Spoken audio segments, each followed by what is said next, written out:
a drive down Sims Road, northeast of Ellenwood, and you'll get a glimpse of what neighbors experienced Sunday evening as the sky turned dark. All of a sudden, it started hailing. Hailing so hard you couldn't even hardly see out the door. I tried to shut the door, and I couldn't even shut the door. Then all of a sudden, the door just slammed shut. Adrian Robinson tells me he then heard a loud boom. So when it was all over, he went outside and saw this next door. 2 trees had fallen across the home where some of his relatives live, one tree splitting the home in half. Everyone got out except a woman in her 60s who was trapped. And we were trying to get her out, but we couldn't. That big tree was too heavy. She was talking. She was letting us know she was still awake and everything. Said her leg was just pinned. Neighbors called 911 and Robinson snapped these photos when firefighters arrived. It took them a minute to get in because all the trees were down around here. They had to go 3 different ways to get in here. He says they freed her leg and she was able to walk around, but they took her to the hospital to be checked out just in case. Seeing the damage all around him at the homes of several neighbors, Robinson is relieved his relatives' injuries were minor and that on his property, only the boat in his backyard is damaged. I'm lucky. She's very lucky.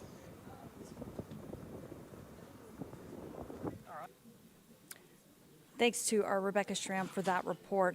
And turning to this now, a memorial is growing for the Paulding County deputy killed in the line of duty over the weekend. Atlanta News First Don Shipman is outside the sheriff's office in Dallas, and there's been an outpouring of support for Deputy Brandon Cunningham's family and coworkers. We're so blessed to have such a great community.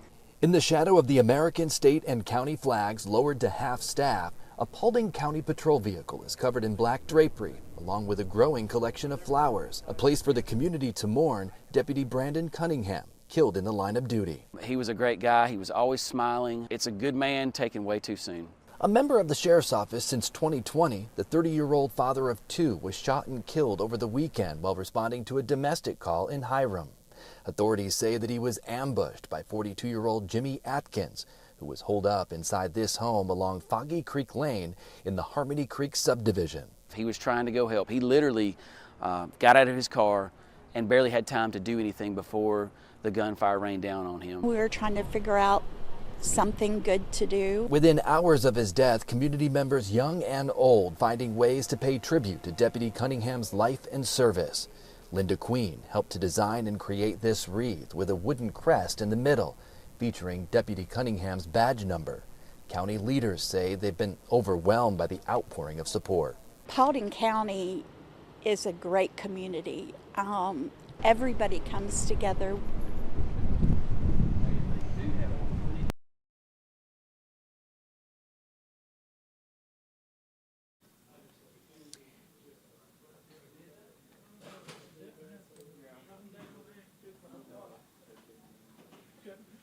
And, you know, the past few days have really been busy for the Georgia Bureau of Investigation. Agents are investigating several officer-involved shootings and incidents in our state. Atlanta News First reporter Rebecca Schramm is at GBI headquarters in DeKalb County and tells us one of those investigations is centered right there in DeKalb.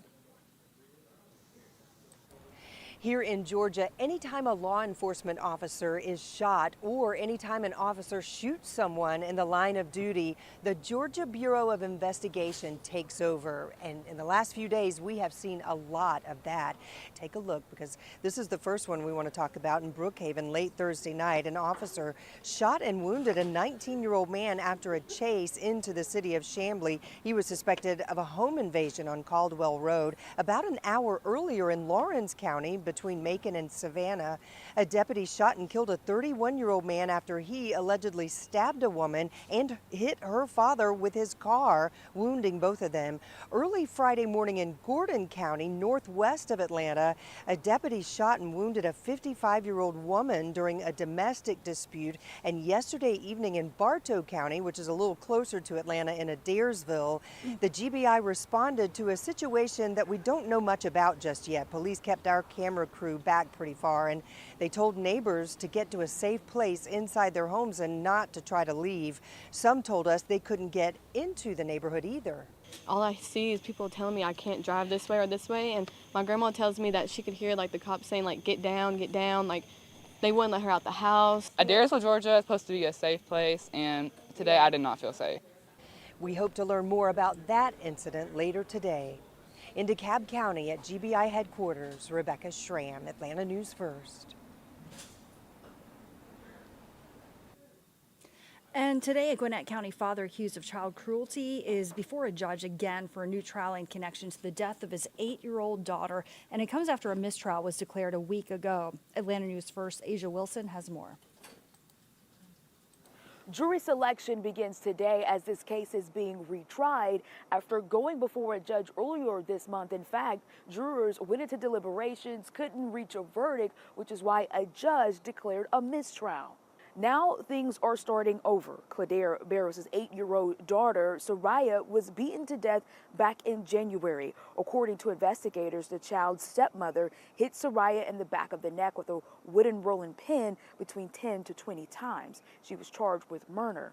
Meanwhile, prosecutors argue Claudere Barros is responsible in part for his daughter's death.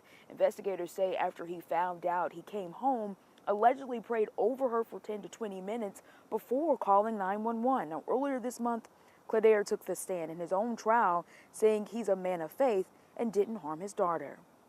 I've never seen a rolling pin being used in my life in my house. We never use anything in my presence that harmed the kids. What my wife did was wrong, and she must go through the consequences. So whatever, I'm giving us, I forgave her because I know the source of all this, but I'm not justifying what she does. A new judge will be retrying this case. Again, jury selection begins today.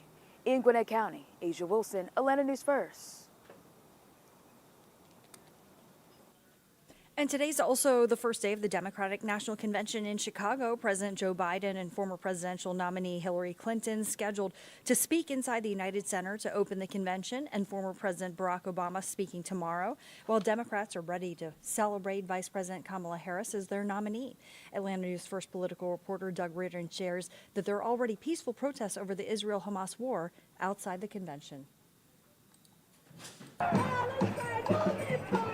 With the Democratic National Convention converging on Chicago this weekend, policy issues played out even outside the venue for the event. I want a real call for a ceasefire. Rabbi Abby Stein joined the hundreds of demonstrators calling attention to an issue that is hemorrhaging voters from the Democratic Party, the war between Israel and Palestine. We're here because I want to say not because we have lost hope, even though it sometimes feels like there is very little hope, but we're here also believing that we can actually move the Democratic Party. While the protests over Palestine remained peaceful, Illinois Governor J.D. Pritzker shared a warning Sunday for anyone coming to the city with the goal of causing trouble. If there are troublemakers, they're going to get arrested and they're going to get convicted.